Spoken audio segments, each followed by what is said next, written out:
good. It's recording? Hi, this is AP Stedham from AP As We See It, live in Atlanta, Georgia at the College Football Playoff National Championship game, visiting with the University of Notre Dame players, our special guest Mitchell Evans, the tight end. Thank you for taking a moment. No problem. Thank you for having me. Now, Riley Leonard, he played high school football right next to me in Alabama. Okay. So I saw him play high school football, and I'm thinking he's a good quarterback. Ends up at Duke, transfers to Notre Dame, playing for the national championship. What can you say about Riley Leonard as a quarterback and your relationship with him as a tight end? Yeah. One, he's a nice dude on and off the field. He's a great leader of this team, great guy to be around. And, when he transferred in here, he fit right in right away. And he fit into this brotherhood, this culture that we already have. So we knew he was going to be a great fit, a great guy in this team. And on top of that, a football player, he's a freak athlete, got a great arm, can make plays with his legs. Really cool, calm and under pressure when that happens, and that's what you kind of need to be as a quarterback. So, high respect for this dude, and I'm really thankful that he transferred here. I hear you, man. You must like him. Yeah. What can you tell me about Ohio State's defense trying to defend tight ends?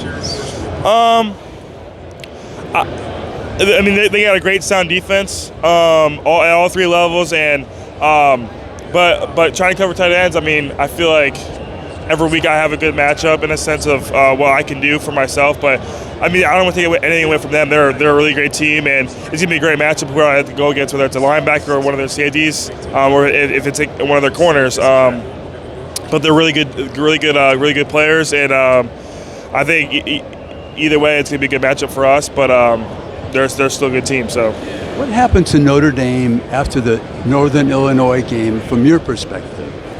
Yeah, obviously, that game was a bloody wound for us, and we kind of try to remember that game every week and just remember that fire kind of put in us.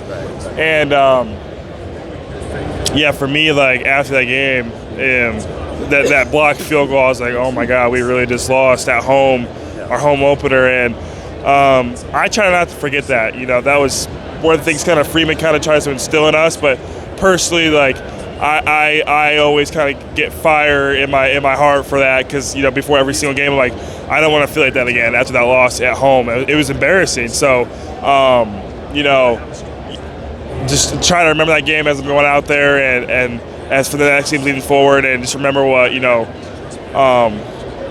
that kind of feeling in your stomach and your gut of all right, we can't let that happen again, and kind of do whatever it takes to not feel like that. And so just play with your heart, play full, and leave nothing on the field. So, Mitchell, what was the evolution of the offense through the season? How did it develop? Yeah, I think the biggest thing is that we kind of built more trust in one another, whether it was coach to player, player to player, player to coach, all that type of stuff. So I feel like that was just more and more evolving as the season went on.